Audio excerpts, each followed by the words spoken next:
Hungry can turn to hangry if you can't overcome negative feelings. During the Olympics, snowboarder Coley Kim tweeted she was feeling hangry. Twitter fans loved it, probably because the feeling was relatable.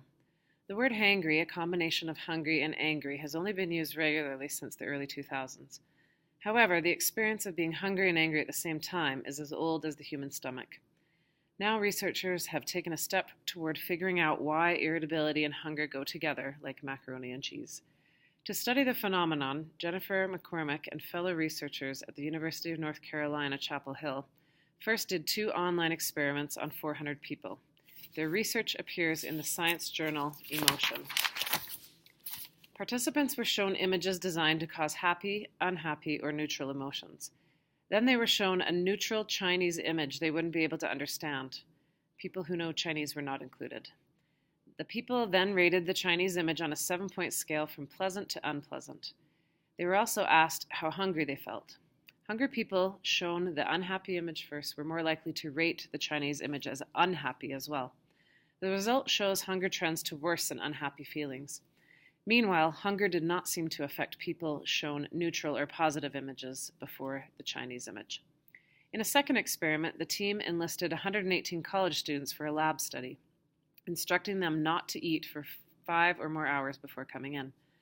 Another group of 118 students was instructed to eat a meal before the experiment. Half the students were instructed to write a short essay about their emotions to direct their attention to how they were feeling. The other half were told to write about an unemotional regular day. Then those students were instructed to complete an intentionally repetitive task on the computer. They had to sort bright circles that were annoying to look at. As the students neared the end of the task, the computer was programmed to pop up the blue screen of death, making it look like the computer had crashed. Then a researcher would enter the scene and blame them for the crash, telling them they pressed the wrong button.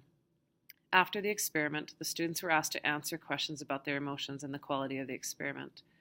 The hungry students who had written about the regular day tended to lash out more, expressing more feelings of stress and anger. They rated the researchers as harsher or more judgmental. However, the students who wrote about their emotions, focusing on their feelings before the task, did not share these same shifts in emotions and social perception. This was true even for students who had not eaten before the task. In other words, with a little self-reflection, hunger can be lessened. A well-known commercial once said, "You're not you when you're hungry," McCormick says before her study suggests otherwise. Simply taking a step back from the present situation and recognizing how you're feeling, you can still be you even when hungry. So why does hunger ramp up anger in the first place?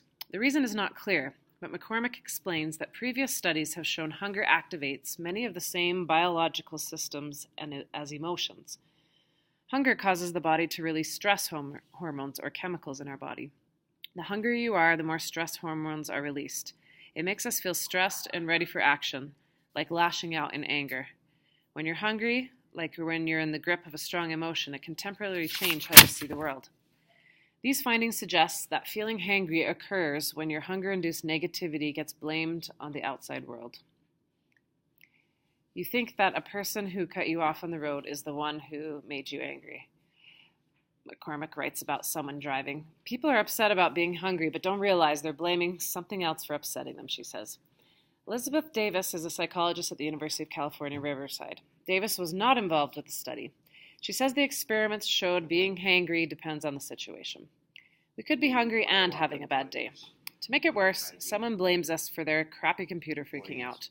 We're likely to direct our anger at them. On the other hand, if we're hungry because we just ran through a huge field of daisies with a pack of adorable puppies, we might not be so angry.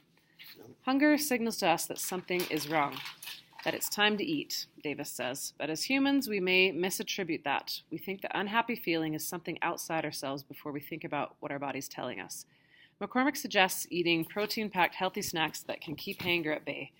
Snacking could solve some of the world's problems.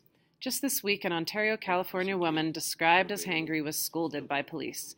She had called 911 to complain that a pizza place was taking too long to bake her pie. If she hadn't been so hungry, she might not have felt the need to complain.